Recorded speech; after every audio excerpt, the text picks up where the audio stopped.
बिहार की जनता और बिहार के मतदाता ने स्पष्ट संकेत दिया है। जो रुझान है, एनडीए की सरकार भारी बहुमत से बनने जा रही है।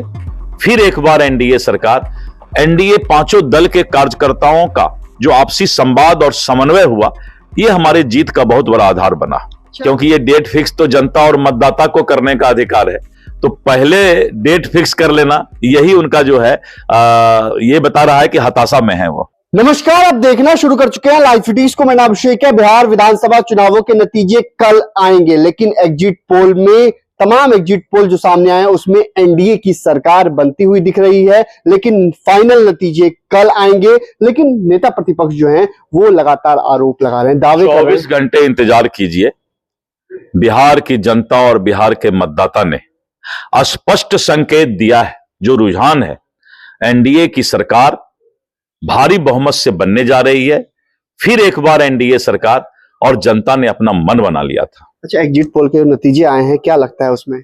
एग्जिट पोल का क्या नतीजा आया, मैं उस पर ज्यादा ध्यान नहीं दे रहा हूं, लेकिन जो एनडीए के हमारे 243 जगह के उम्मीदवार थे, उनकी समीक्षा हम लोगों ने की है, और फिर एक बार एनडीए सरकार भारी बहुमत से बनने जा रही है। रात तक आप लोगों ने समीक्षा की है, क्या बातें सामने निकल कर आई हैं? कितनी सीटें आप लोग जीत सकते हैं, क्या अनुमान है? हम 2/3 बहुमत से सरकार बनाने जा रहे हैं।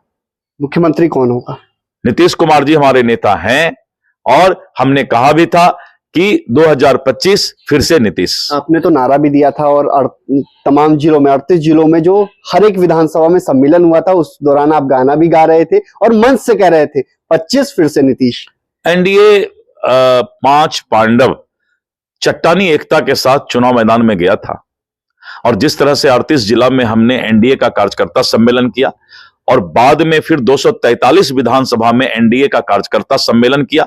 एनडीए पांचों दल के कार्यकर्ताओं का जो आपसी संवाद और समन्वय हुआ, यह हमारे जीत का बहुत बड़ा आधार बना। अच्छा, तेजस्वी यादव कह रहे हैं कि 18 तारीख को शपथ ले रहे हैं, सरकार उनकी बनने वाली है, महागठबंधन की सरकार बनने वाली है। यही उन्होंने गलती किया, डेट फिक्स कर लिया, क्योंकि ये डेट फिक्स तो जनता और मतदाता को करने का अधिकार है।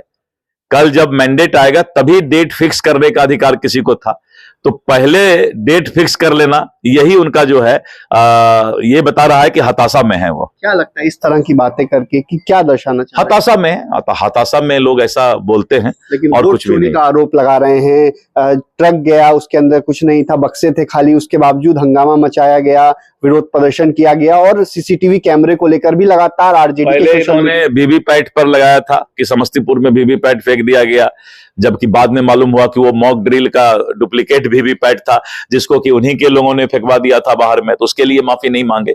अब सासाराम में ईवीएम का अलग गोडाउन है, ये बक्सा जो है खाली बक्सा का अलग गोदाम है जिसमें कि इसको रखना है, और उन्होंने कैमरा जब हल्ला गुल्ला किया तो कैमरा में दिखा भी दिया कि ये खाली बक्सा है जिसको कि अलग गोडाउन में रखना है, वहां से कोई मतलब नहीं है। तो हताशा में यही सब चीजों पर लोग ध्यान देते हैं, लेकिन इससे गलत मैसेज भी तो जा रहा है लोगों के बीच। नहीं, मैंने कहा ना, हताशा है। हताशा में हर चीज पर शक की नजर आती है। जब इंसान को कहता है ना, गिल्टी माइंड ऑलवेज कॉशस, तो वही है कि जब किसी को लगता है कि हमारा जो है हार तय है, तो इसी तरह का सब ढूंढेंगे, कल 24 घंटा ढूंढते रहेंगे। अच्छा, जिस तरीके से प्रधानमंत्री नरेंद्र मोदी की जनसभाएं हुई और भीड़ देखने को मिली, आप भी खुद हर एक सभाओं में थे, आपने भी अलग अलग क्षेत्र में मुख्यमंत्री नीतीश कुमार के साथ चुनावी यात्रा शुरू की थी, तो क्या मैसेज भीड़ और फिर वोटों में तब्दील जो हुआ उससे क्या मैसेज? देखिए, दुनिया के सर्वाधिक लोकप्रिय नेता और भारत के यशस्वी प्रधानमंत्री जी का आज भी जो लोकप्रियता लोगों के बीच है, ये बिहार के चुनाव में भी और चुनाव के 1 साल पहले से भी दिखाई पड़ा। चुनाव के 1 साल पहले से उन्होंने दरभंगा में एम्स का शिलान्यास किया था, भागलपुर में उन्होंने किसान सम्मान निधि का ये दिया था, रिलीज किया था।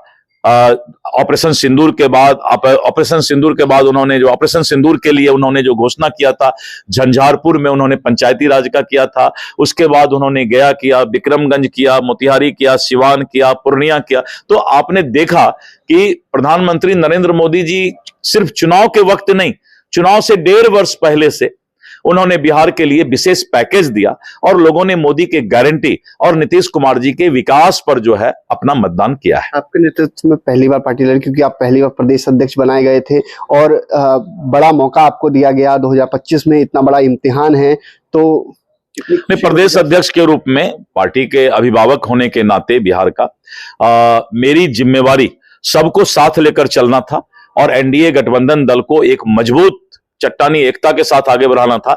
ये दोनों काम जिम्मेवारी मुझे निभाना था, जो मैंने बखूबी निभाने का काम किया। नतीजे कोई भी आए, मुख्यमंत्री नीतीश कुमार रहेंगे, चाहे जिसकी सीटें कम हो, उससे कोई मतलब नहीं है। हमारे नीतीश कुमार जी के नेतृत्व में बिहार में हम लोग जो है चुनाव लड़े हैं और आगे 2025 फिर से नीतीश का हमारा स्लोगन भी था। तो 2025 फिर से नीतीश का स्लोगन है। बिहार बीजेपी के प्रदेश अध्यक्ष दिलीप जायसवाल, इनके नेतृत्व में बीजेपी ने चुनाव लड़ा है और इन्होंने साफ साफ कह दिया है कि जो बातें विरोधियों दल के द्वारा कही जाती वो झूठी साबित हुई, हो तो कैमरे के सामने ही खुलासा हो गया। लेकिन इन्होंने ये भी कहा है एनडीए की सरकार बनने जा रही है, 2/3 बहुमत से एनडीए की सरकार बनेगी। बने रहिए लाइव सिटीज के साथ।